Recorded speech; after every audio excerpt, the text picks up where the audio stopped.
سرد ہوا لگنے سے شاید اسے سردی لگ رہی تھی، جس وجہ سے وہ خود میں سمٹ گئی تھی۔ سعید نے نظریں اس کی کمر سے چرا کر چہرے کو دیکھا، جہاں معصومیت کا جہاں آباد تھا۔ اسے سمجھ نہ آئی وہ کیوں یہاں سو رہی ہیں اور کب سے۔ وہ مسکراتا اپنے پاؤں کو بوٹ کی قید سے آزاد کروانے لگا اور دور رکھے۔ پھر کوٹ اتار کر شرٹ کے بٹن کھولتے، ٹائی کے ساتھ بیلٹ، موبائل، سب کچھ دور ٹیبل پر رکھ دیا۔ اب وہ تھا اور اس کی عین جو میٹھی نیند کے مزے لے رہی تھی، سب کو پریشان کر کے۔ اس کا مضبوط چوڑا جسم کسی باڈی بلڈر کی طرح لگ رہا تھا اور 6 فٹ سے نکلتا قد ایک پر اسرار سحر انگیز شخصیت کا مالک تھا۔ وہ آہستہ سے مسکراتا پول میں اترا اور تیرتا حور العین کے بالکل پاس آ کر رکا اور کنارے پر اپنے مضبوط بازو ٹکا کر ایک ہاتھ اپنے چہرے پر پھیرتے بالوں کو پیچھے کر گیا۔ اس نے سرگوشی میں پکارا اور کچھ ٹھنڈے پانی کی چھینٹیں ماری۔ این حور العین پانی کی چھینٹوں پر کسمسا کر دوسری طرف کروٹ بدل گئی۔ اب سعید کی طرف اس کی پیٹھ تھی۔ وہ بیبی پنک کلر کے اپنی سکن جیسے سلک کے نائٹ سوٹ میں ملبوس تھی اور کالے بال فرش پر پھیلے ہوئے تھے۔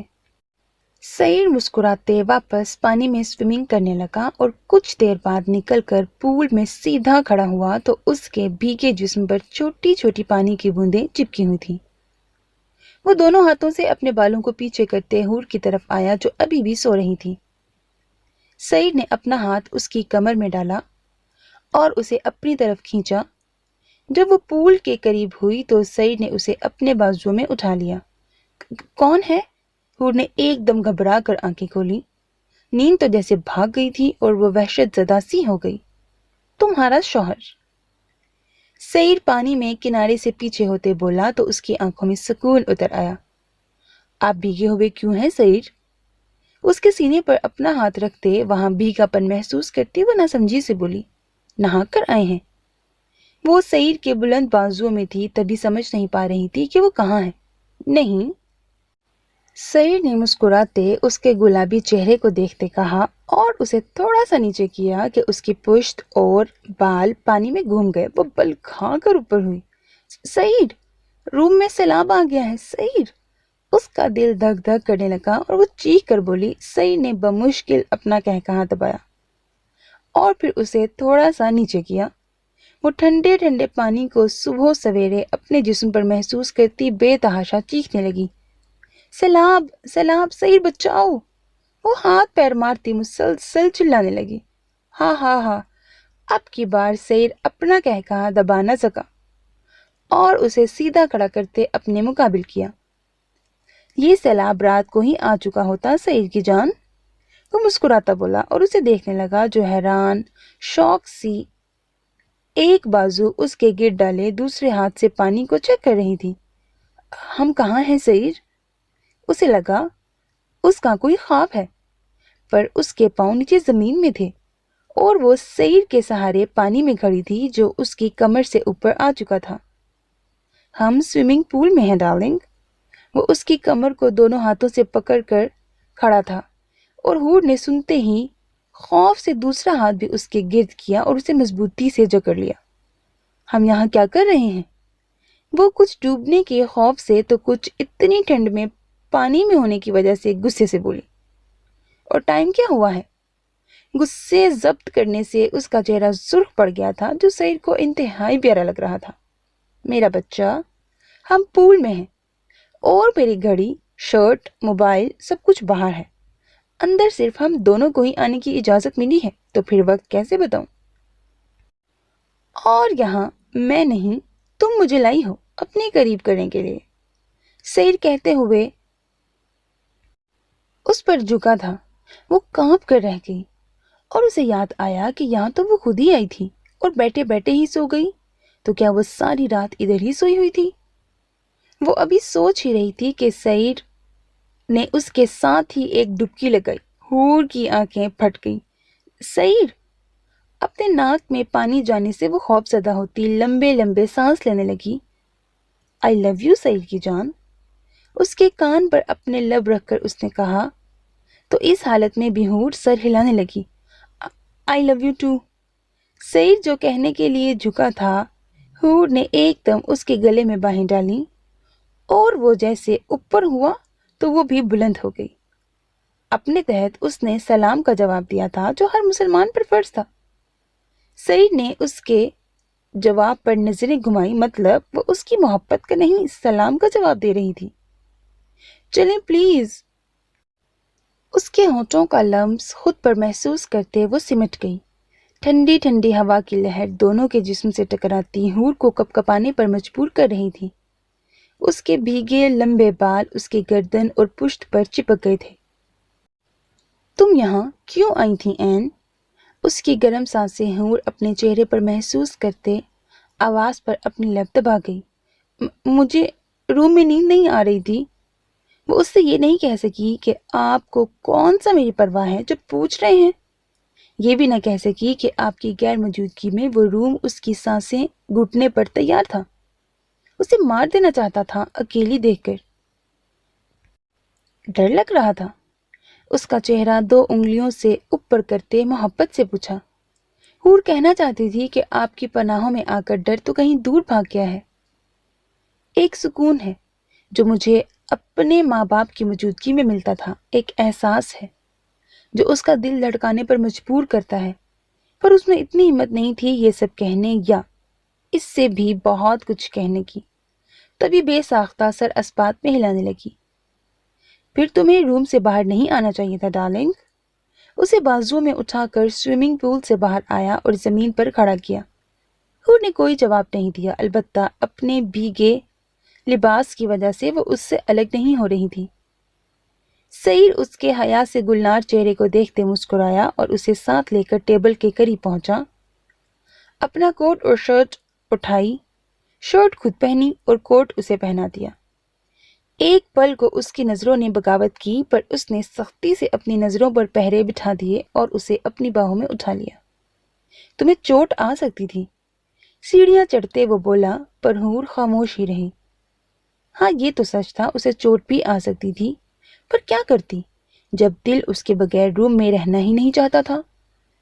روم میں آ کر اسے نیچے اتارا تو حور دونوں ہاتھوں سے کوٹ کو پکڑ گئی، جو کافی کھلا اور لمبا تھا کہ گھٹنوں تک آ رہا تھا۔ سعید نے آگے بڑھ کر وارڈروب سے اس کا ڈریس نکالا اور اس کے ہاتھ میں تھمایا۔ تم چینج کرو، میں موبائل اور جوتے لے کر آتا ہوں۔ اس کی گال تک تپا کر وہ کہتے واپس باہر جانے لگا۔ اس کی غیر موجودگی محسوس کرتے حور نے گہرا سانس بھر کر کوٹ اتارا اور نیچے رکھا، اپنے سارے بال سمیٹ کر آگے کیے اور اپنی شرٹ کی زپ کو بند کرنے لگی، جو کافی مشکل تھی کہ دفعتاً پیچھے سے انگلیوں کے لمس کو محسوس کرتی اس کی آنکھیں پھٹ گئیں اور منہ پر ہاتھ جمائے۔ سعید آپ، اس سے بولا نہ گیا اور چہرہ تپ کر سرخ انگارہ ہو گیا۔ وہ گھبرا کر دور ہوئی کہ پاؤں میں اپنے نیچے پڑے کپڑوں سے الجھ کر گرنے ہی والی تھی کہ ایک دم سعید نے آگے بڑھ کر اسے تھاما۔ وہ آہ کرتی لمبے لمبے سانس لینے لگی جو اس صورتحال سے بھول گیا تھا۔ سعید نے اپنی انگلی اس کے کانپتے لبوں پر رکھی۔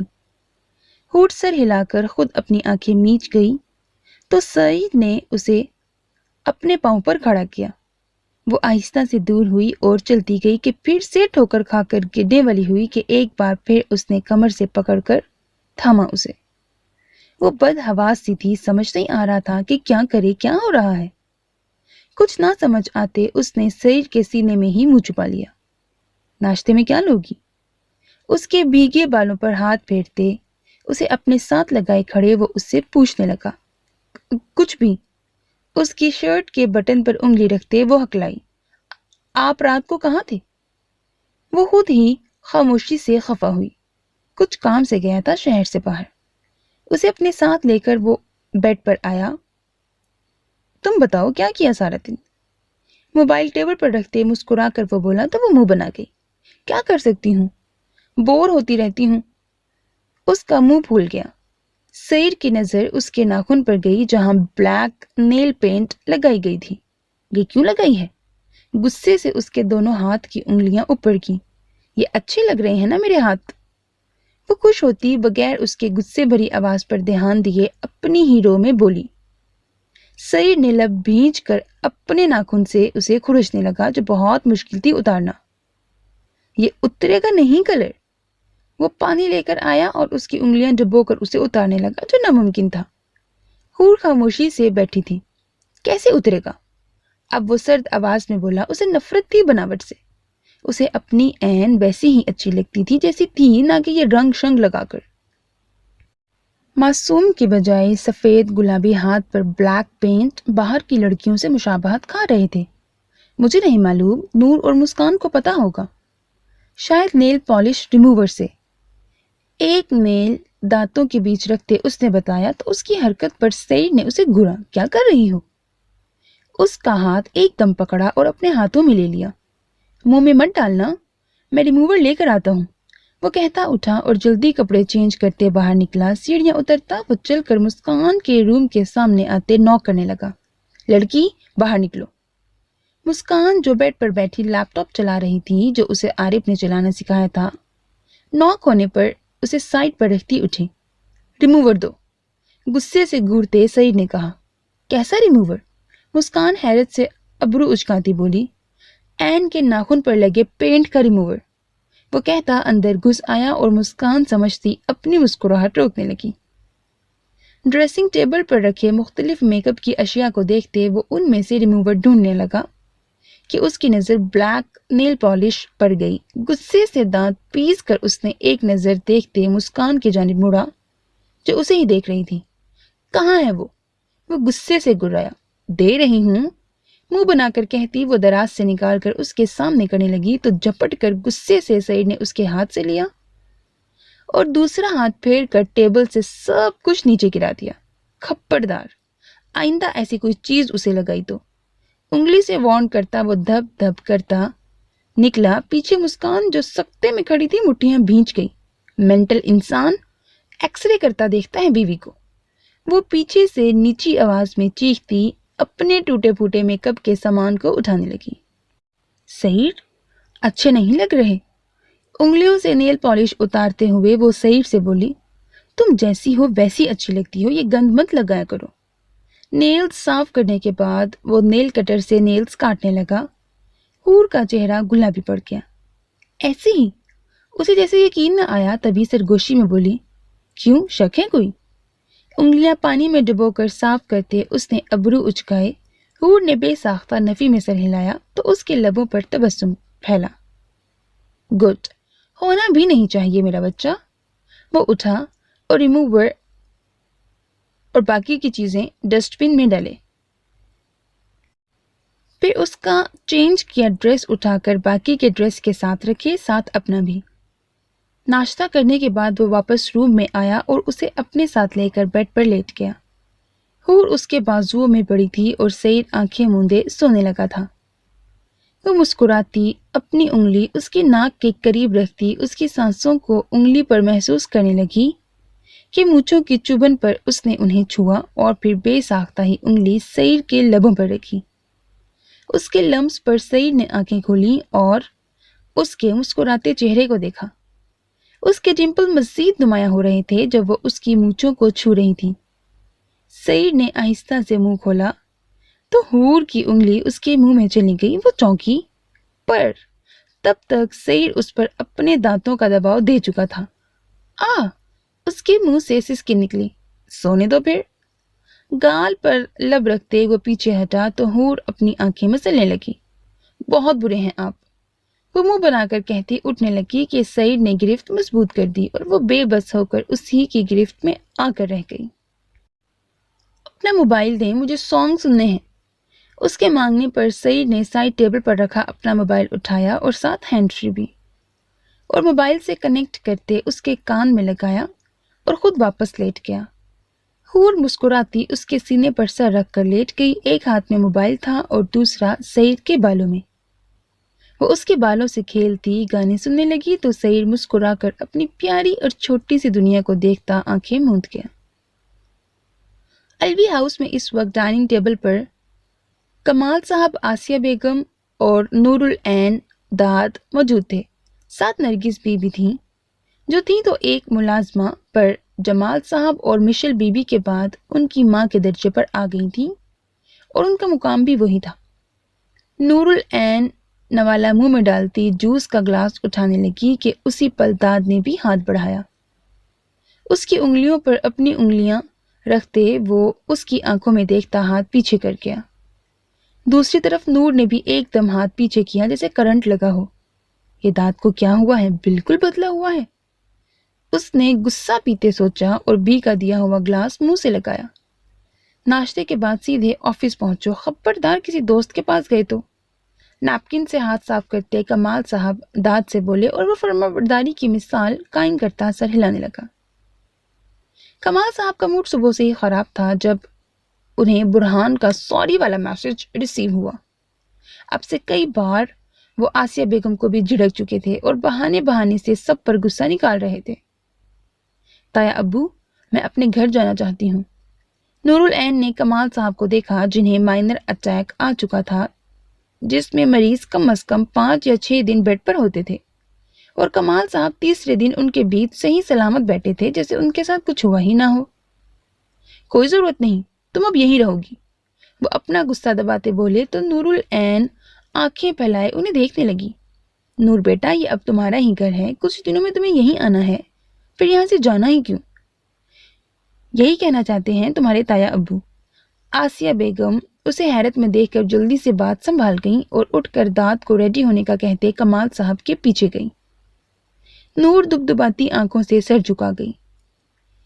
کمال صاحب صحیح کہہ رہے ہیں نور بیٹا۔ بی نے اسے حوصلہ دینے کے لیے کندھے پر ہاتھ رکھا اور اٹھ کر وہاں سے جانے لگی۔ اب صرف وہاں داد اور وہ ہی تھے۔ کیا گھور رہے ہو؟ وہ غصے سے بریڈ داد کے منہ پر پھینکتی چلا کر کہتی وہاں سے بھاگی۔ داد نے بریڈ ٹیبل پر رکھتے اس کے جوس کا گلاس اٹھایا اور اپنے لبوں سے لگا لیا مسکراتے ہوئے۔ رو کیوں رہی ہو؟ امی ابو نے غلط تو نہیں کہا؟ نوک کرتے وہ روم میں داخل ہوتا بولا۔ نور نے آواز پر اپنا چہرہ صاف کرتے غصے سے دیکھا۔ میرا کوئی موڈ نہیں تمہاری بکواس سننے کا، پلیز دفع ہو جاؤ یہاں سے۔ ناگواری سے کہتی وہ منہ موڑ گئی۔ اوہ سو سیڈ، کچھ دن کی بات ہے، پھر تو تمہیں میری ہی بکواس سننی پڑے گی میری بونی۔ وہ اس کے سامنے کھڑا ہوتا مسکراہٹ چھپا کر چڑانے والے انداز میں بولا۔ ہاں اب جتاؤ مجھ پر کہ اکیلی لڑکی پر کتا بھی حاوی ہے۔ داد جو مسکرا رہا تھا کتے لفظ پر اسے گھورا۔ لڑکی؟ کتا کسے کہہ رہی ہو؟ میں تمہارا مزاجی خدا ہوں، اس نے گردن اکڑا کر کہا۔ عقل مند انسان کے لیے اشارہ ہی کافی ہے، بزدل کہیں گے۔ وہ بڑبڑائی۔ اگر میں نے بہادری اور عقل مندی دکھائی تو تم خود کو دیکھتے شرماؤ گی، وہ معنی خیز سا بولا۔ نور نے غصے سے دانت پیسے۔ اب اس بکواس کرنے کے علاوہ تمہارے پاس بچا ہی کیا ہے؟ وہ کہتی اس کے سامنے کھڑی ہوئی، پر اپنا قد دیکھ کر خود ہی شرمندہ ہو گئی۔ داد نے دلچسپی سے اس کے سرخ پڑتے چہرے کو دیکھا۔ یہ کہتے ہوئے جھک کر اس کے گال پر اپنے لب رکھ دیے اور وہ مزاحمت بھی نہ کر سکی کہ پلک جھپکتے وہ دور ہوا تھا فاصلے پر۔ نور کو وہ ہوا کا جھونکا ہی لگا۔ اسے اپنا وہم لگا شاید وہ قریب ہی نہ آیا ہو یا کوئی وہم ہو، پر نہیں، اس کا نرم گرم لمس اپنے گال پر محسوس کرتے اس کے جسم میں سنسنی دوڑ گئی۔ دعا کرنا پہلا دن ہے آفس میں، تمہارا نیا نویلا شوہر کامیابی کے جھنڈے گاڑ کر لوٹے، بولو آمین۔ آنکھیں دبا کر کہتے وہ جیسے آیا تھا ویسے ہی چلا گیا اور پیچھے کچھ نہ سوچتے نور نے چیختے کشن پھینکا۔ کبھی نے ذلیل انسان، واپس آؤ پھر بتاتی ہوں۔ وہ اپنی جوتی بھی پھینکنے لگی جو ڈور سے ٹکرا کر واپس آئی۔ دار کہاں لگا کر وہاں سے نکلا۔ اچھا یہ پکڑو فریش اپ اور فریش کرو دماغ کو میرے لیے۔ واپس مڑتے اس نے ببل گم اس کی جانب پھینکا اور وہاں سے بھاگ آیا اپنے روم میں۔ نور جب تک پہنچی وہ ڈور بند کر چکا تھا، تبھی وہ گالیوں سے اسے نوازتی پاؤں پٹک کر اپنے روم میں بند ہو گئی۔ آپ پولیس ہیں؟ ڈائننگ ٹیبل پر بیٹھی مسکان منہ میں بریڈ کا پیس ڈالتی برہان کو پولیس وردی میں دیکھ کر حیرت سے بولی۔ ہاں میں پولیس والا ہوں، اس کی گال تپتپا کر جواب دیا اور ناشتہ کرنے لگا۔ فیری، میں واپس آتے ہوئے تمہاری ڈریس اور بکس لے کر آؤں گا، تب تک تم یہیں رہنا، باہر مت نکلنا۔ جوس کا گلاس اس کے منہ سے لگاتے برہان نے محبت سے کہا، جس پر مسکان سوچتی سر ہلا گئی۔ آپ کب تک آئیں گے صاحب؟